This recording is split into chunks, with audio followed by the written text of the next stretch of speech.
Hey guys, Youngblood with you, and today I wanted to introduce you to the new Gray Cat ROC-DS, which is available in 3.13. Now, you may have seen this coming out from the leaks and with the data files, and you may have wondered, what is the point of this vehicle? And to that I say, it's a great question, so let's dive in on what it is, because it is actually usable as of right now. Granted, only Evocati has access to it at the moment, but it should be up for sale, I'm guessing, probably in the next week for real money, should you want to spend it. Essentially, it's a rock. If you think about the Gray Cat rock, the remote ore collector, it comes equipped with a mining laser on a buggy, and the DS isn't really different from that.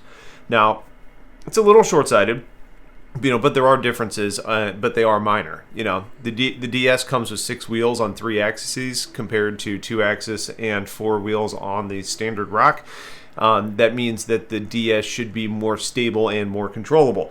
That being said, you have a set of 4 wheels that don't articulate, so turning and control is worse on the DS than it is on the base rock, which makes it sluggish in your maneuvering. It does, however, feel faster and better equipped to deal with terrain. Size-wise, it's a little bit longer than the rock and about a wheel width wider than the rock, but the height appears to be identical, which is odd because it does look and feel taller.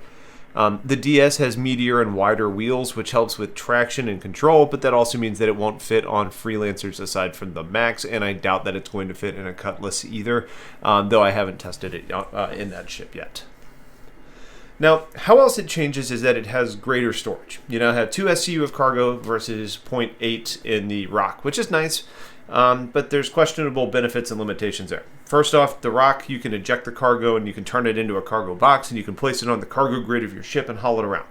Not to mention with server stability, right now a 30K means that you are probably going to crash out of the game before you have a chance to actually fill a normal Rock up. So is going more than double on your cargo capacity all that helpful? I don't really know, so we'll need to see there. I think the other part of that, which is interesting, is when you really start looking at like how you use the extra cargo. I think there is value if you just fly down to an outpost, pull it from an outpost, go drive for a long time, and then come back, assuming no 30Ks. But that's a really dangerous way to actually do mining. So I don't think that's something that you're really going to be doing. Now, beyond just the cargo differences, the ship has a climate-controlled cabin, which is a nice touch, but it only really helps the driver, and that driver has no access to mining controls. So it only helps one of your 2 crew. Now, you could potentially argue that, yes, now maybe you're only having to buy 1 Pembroke or 1 Novikov, but that's a $15,000 investment. That's easy to earn back. So what's the net gain here of doing this? It doesn't really make sense from that perspective. You have the same size mining arm and laser that you do on the generic rock, so it doesn't really provide any value from an ability to break larger rocks. So again, if your miner has to wear a suit to do the job, why pick the DS? I guess you could do a situation where you drive in a hostile environment without a suit, you get out, you mine, and you get back into the enclosed cabin to get your temperature regulated and reset the timers. But if you're also carrying the DS in a ship that you could just park in, like a MSR or Freelancer Max or something, why couldn't you just pull your vehicle into the ship and do the same thing? You can use the DS, you can get out of the driver's seat, you can climb into the mining arm, which does, I'll admit, have a cool animation to enter and do your mining, but kind of like you can do on the mole, you can technically mine solo in a mole, but you have to get out of the pilot seat and go to one of the actual mining locations. But it provides extra steps to do the same job, so why use the DS? There are a few perks, I suppose. The only major one is that the articulation of the mining arm is significantly better than it is on the rock. You can cover a lot more ground and get the ore where the rock would have to take into repositioning to get the job done. Now, you're in full control of the rock, so it's not as hard as coordinating with somebody else, but again, you may not have to move your vehicle, which is a perk. You also have someone in control of the vehicle to help you with the sliding that generally takes place when you're stationary on a planet. So if you are mining, you're not having to worry about keeping your vehicle steady. Somebody else can do that for you. Now, aside from that very limited perk, what's the point of the DS? Well, if you were to take a ROC-DS out from a mining outpost and went and mined and came back to sell, the DS with increased capacity and climate-controlled cabin is a viable option. The problem is that it is a terrible plan to go out and just mine near an outpost in a known location because it's a piracy nightmare situation. There is some thinking that this is designed for cave mining, and in 3.13 there are some caves that I will show you that have a bigger opening that allows bigger ships to enter and let a vehicle like this actually be deployed. Now, that's a problem, though, because driving in there is tough. I've taken a rock into a cave and driven around. And now what you're saying is you have a wider and longer vehicle. Moving through there is going to be even more challenging than with the base rock. So again, what is the point of the ROC-DS? I don't think that there is a value proposition for this where things make sense. Maybe if you just want a friend that wants a passive gameplay loop, being the driver, it helps. Not controlling skid while you mine is an advantage over the rock, but that's not much. One, I guess, more significant perk is that both of you can scan, the driver and the miner, so you get to be able to offset and scan a little bit more frequently, hopefully not missing rocks that you would have otherwise.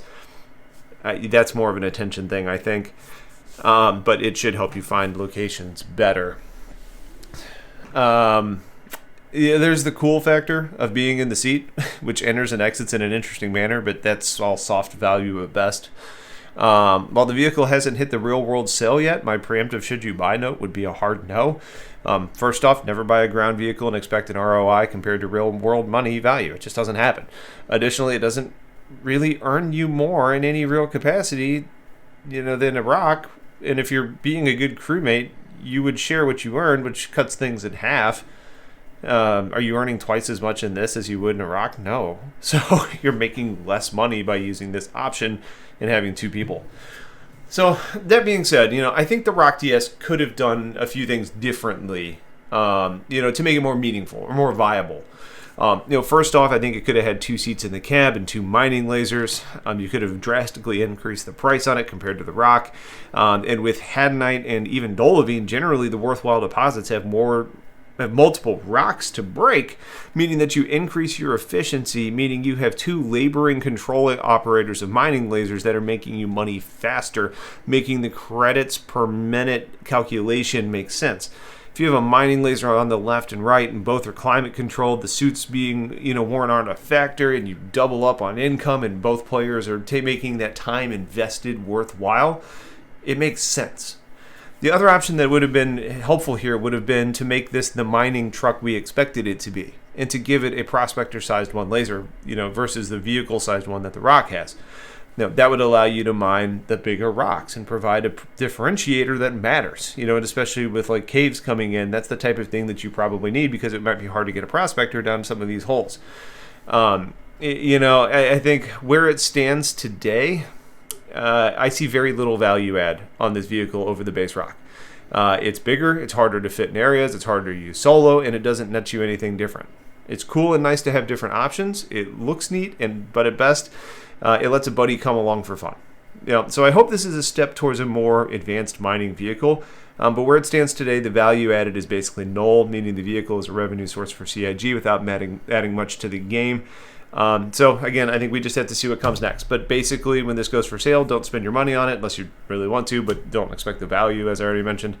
If you have questions, get it into the comments. Otherwise, I appreciate you guys watching. Have a wonderful day. Stay tuned for a lot more coming soon, and take care.